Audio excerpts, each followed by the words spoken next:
오늘 함께 보실 말씀은 로마서 11장 25절부터 36절까지 말씀입니다.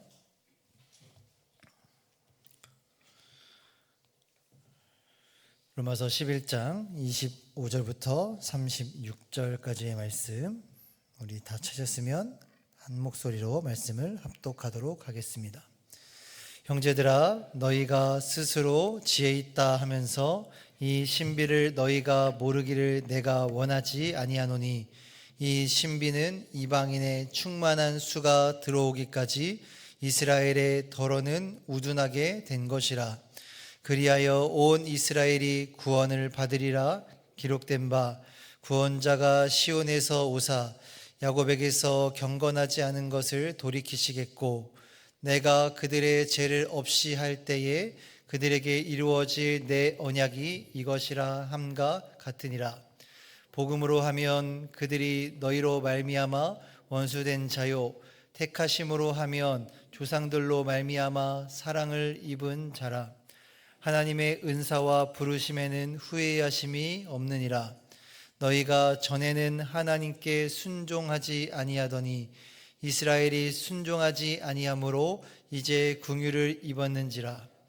이와 같이 이 사람들이 순종하지 아니하니 이는 너희에게 베푸시는 긍휼로 이제 그들도 긍휼을 얻게 하려 하심이라.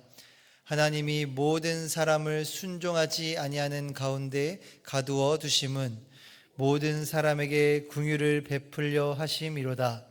깊도다 하나님의 지혜와 지식의 풍성함이요, 그의 판단은 헤아리지 못할 것이며 그의 길은 찾지 못할 것이로다. 누가 주의 마음을 알았느냐? 누가 그의 모사가 되었느냐? 누가 주께 먼저 드려서 갚으심을 받겠느냐? 이는 만물이 주에게서 나오고 주로 말미암고 주에게로 돌아감이라. 그에게 영광이 세세에 있을지어다. 아멘. 아멘. 하나님께서는 이스라엘을, 유대인들을 포기하지 않으셨고 동시에 이방인들도 하나님의 백성 삼아 주셨습니다. 결국 사도 바울은 유대인, 이방인, 특정 어떤 인종을 할 것 없이 모든 사람들의 문제를 오늘 본문에서 다루고 있습니다. 오늘의 본문의 말씀 25절에 다시 한번 보면, 사울은 스스로 지혜 있다 하는 이들에게 놀라운 신비를 알려주고 있습니다. 본문 개역개정에서는 신비라고 나와 있는데 다른 버전의 성경을 보면 비밀이라고도 이야기를 합니다. 그러니까 이 비밀을 모르기를 원치 않는다. 그러니까 이 비밀을 꼭 너희들이 알아야 한다라고 말씀하고 있는 것입니다. 그렇다면 이 사도 바울이 말하고 있는 이 신비, 이 비밀은 무엇을 이야기하는 것일까요? 가장 먼저는 이스라엘 백성들, 유대인들의 이 완악함과 구원에 관한 비밀입니다. 이스라엘은, 곧 유대인들은 이방인의 구원의 충만에 이를 때까지 완악하다, 우둔하게 된다라고 하는 것입니다. 하지만 결국은 온 이스라엘이 구원을 받게 될 것이다. 여기서 이스라엘은 하나님께서 선택하신 남은 자들, 유대인들 중에서 남은 자들의 총수를 가리키는 말입니다. 오늘 본문을 쓴 이 사도 바울의 사명이 무엇이었습니까? 사도 바울의 사명은요, 여러 지역을 다니면서 복음을 전하는 것이었습니다. 그리고 이렇게 사도 바울이 복음을 증거하며 다녔던 이유는 바로 오늘 본문에서 이야기하고 있는 것처럼 이방인들의 충만한 수를 채우기 위해서 여러 지역을 다니며 복음을 증거했던 것입니다. 그리고 이렇게 이방인의 충만한 수가 채워질 때 하나님께서는 자신의 민족이었던 이 유대인, 이스라엘 민족 또한 돌이키게 하실 것이다 라는 확신에 찬 선포를 하고 있습니다. 그리고 나서 왜 그러면 이스라엘 백성들이 구원을 받을 수 있는가? 이 확신에 대한 그 이유, 이 근거를 다시 한번 세 가지 측면에서 설명합니다. 먼저 26절과 27절의 말씀을 보면 그리하여 온 이스라엘이 구원을 받으리라 기록된 바 구원자가 시온에서 오사 야곱에게서 경건하지 않은 것을 돌이키시겠고 내가 그들의 죄를 없이 할 때에 그들에게 이루어질 내 언약이 이것이라 함과 같으니라 라고 말씀합니다. 사도 바울이 확신에 차게 온 이스라엘이 유대인들이 구원을 받으리라고 선포한 것은요, 사실 지금 현재 이루어진 것은 아닙니다. 다시 말해서 현재의 일이 아니라 앞으로 미래에 이루어질 것에 대한 선포였어요. 하지만 미래의 일이지만 그는 반드시 이루어질 것이다라는 확신, 그것에 대한 이유가 무엇입니까? 하나님의 약속이기 때문입니다. 하나님의 언약, 이사야 59장 20절의 말씀과 이사야 27장 9절의 말씀을 인용하면서 하나님께서 말씀하신 것이기 때문에 그것은 반드시 이루어지는 것이다 라고 확신에 찬 선포를 할 수 있었던 것입니다. 이스라엘이 구원을 받을 수 있는 이유는 하나님께서 언약을 지키시는 신실하신 하나님이기 때문이다라는 것입니다. 그리고 그 인용된 말씀과 같이 반드시 하나님께서는 지금의 상황과 상관없이 이스라엘을 분명하게 회복시켜 주실 것이다라는 성경적인 근거를 이야기하고 있는 것입니다. 그리고 나서 28절입니다. 복음으로 하면 그들이 너희로 말미암아 원수된 자요 택하심으로 하면 조상들로 말미암아 사랑을 입은 자라라고 말씀하고 있습니다. 여기서 이스라엘 백성들이 구원을 받을 수 있는 두 번째 이유를 설명하고 있는데 그것이 무엇이냐? 바로 그들의 신분 때문이었어요. 이스라엘 백성들, 이스라엘 그들 스스로의 신분 때문에 그들은 구원을 받을 수 있다라고 확신하고 있었던 것입니다. 특별히 28절의 말씀을 보면요, 여기서는 사도 바울이 두 가지 부류의 사람을 분리해서 말씀하고 있어요. 사실 이러한 방식은 이 로마서 9장, 앞선 9장과 11장에 사용했던 방식으로요, 먼저 여기서 그들이라고, 복음으로 하면 그들이라고 할 때 이 그들을 이야기하는 것은요, 이스라엘 백성들, 곧 유대인들을 의미합니다. 그리고 그들이 너희로 말미암아 할 때 이 너희는 누구냐? 너희는 이방인 그리스도인들이에요. 그러니까 28절의 말씀에 근거해서 보면 지금 이스라엘 백성들은, 유대인들은 이방인들과 원수가 되었지만 하나님의 택하심을 받은 사랑을 입은 자들이기 때문에 그들은, 유대인들은 구원을 받을 수 있다라는 것을 28절에 설명하고 있는 것입니다. 그리고 나서 마지막으로 왜 이스라엘 백성들이 구원을 받을 수 있는가? 그 마지막 근거는 어디에서 이야기하고 있느냐? 바로 29절의 말씀이에요. 하나님의 은사와 부르심에는 후회하심이 없느니라 라는 이 말씀입니다. 이스라엘 백성들, 유대인들이 구원을 받을 수 있는 그 이유가 무엇이냐? 바로 하나님의 변함없는 성품 때문이에요. 하나님의 변하지 않는 하나님의 그 은사, 하나님께서 주시는 그 은사와 그 은혜와 부르심에는 후회하심이 없기 때문입니다. 하나님께서 이스라엘을 언약 안으로 부르셨습니다. 그리고 그것은 취소될 수 없는, 물을 수 없는 것입니다. 그래서 현재 이스라엘 백성들, 유대인들의 모습을 보면은 비록 실패한 것처럼 보이지만 하나님께서 그 이스라엘의 남은 자들을 통해서 그 언약을 이어가고 계신다라는 것이죠. 그리고 나서 사도 바울이 앞서 이야기한 이 비밀, 신비에 관한 두 번째 내용을 말씀합니다. 그것이 바로 30절부터 32절까지의 말씀이에요. 너희가 하나님께 순종하지 아니하더니 이스라엘이 순종하지 아니함으로 이제 긍휼을 입었는지라.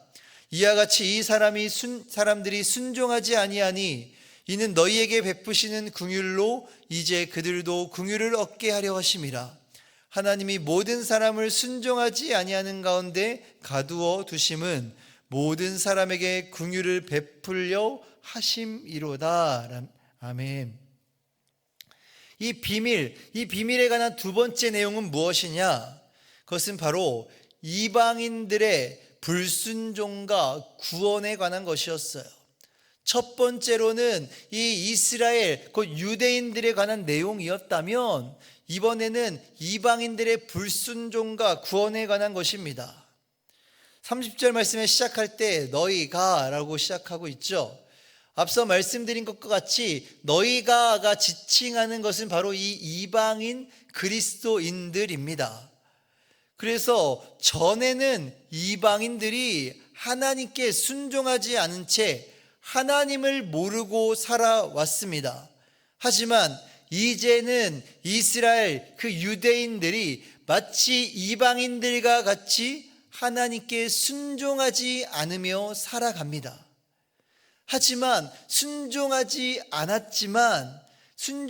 않음으로써 하나님의 긍휼을 입게 되었다라고 말씀합니다. 그리고 31절에 이스라엘이 현재 순종하지 않은 것이 이방인 그리스도인들에게 베푸신 그 긍휼이 여기심을 받기 위함이다라고 사도 바울은 설명하고 있어요. 결국 32절에서는 모든 사람들이 순종하지 않은 것, 불순종하는 것은 유대인들, 이방인들 할 것 없이 모든 사람들이 다 불순종하는 것은요, 모든 사람에게 긍휼을 베풀기 원하시는 하나님의 계획 가운데 있었다라는 것입니다. 이렇게 놀라운 하나님의 계획, 모든 사람을 향한 하나님의 계획을 찬양하는 말씀이 33절 이하의 말씀이에요. 깊도다 하나님의 지혜와 지식의 풍성함이여 그의 판단은 헤아리지 못할 것이며 그의 길은 찾지 못할 것이로다 라고 사도 바울은 하나님의 그 크신 계획, 그 깊으신 지혜, 그 지식의 풍성함을 찬양하고 있습니다. 마치 우리 사람의 지식으로는 감히 헤아릴 수도 없는 그 하나님의 판단들, 그 하나님의 길을 찾아낼 수 없었음을 고백하고 있는 것이에요. 그래서 34절과 35절에 누가 주의 마음을 알겠느냐?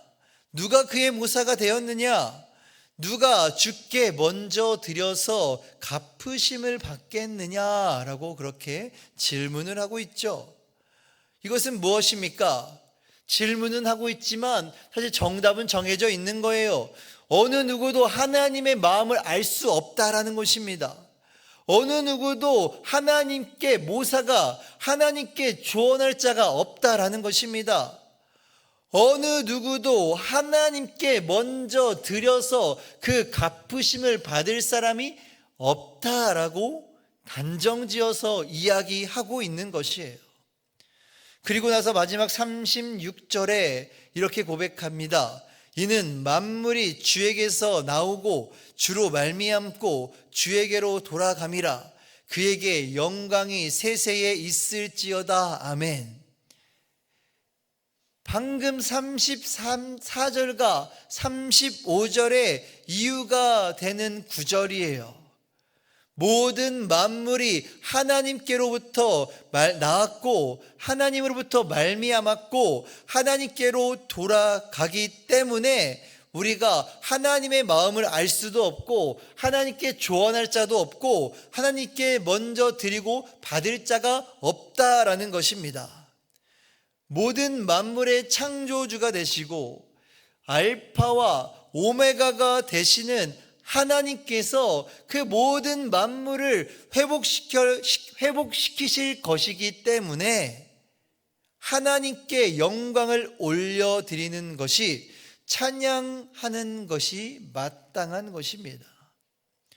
오늘 이 자리에 모이신 우리 사랑하는 성도님들, 우리의 모습을 스스로 돌아볼 때에 우리는 사도 바울이 이야기하고 있는 이스라엘입니까? 아니면 이방인 그리스도인입니까? 우리는 관점에 따라서 우리 스스로를 이스라엘, 유대인이라고 생각할 수도 있고요, 이방인 그리스도인이라고 생각할 수도 있을 것입니다. 그런데 사도 바울이 이야기하고 있는 것처럼 사실 신분이 중요한 것이 아니에요.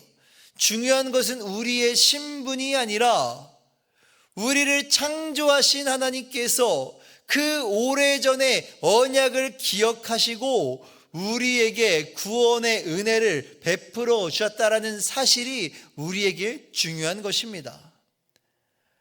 하나님께서는 멸망되고 소멸되어 버릴 것처럼 보이는 이스라엘 백성들을 다시 구원의 자리로 초청하여 주십니다. 다시 말해 기회를 주신 것입니다.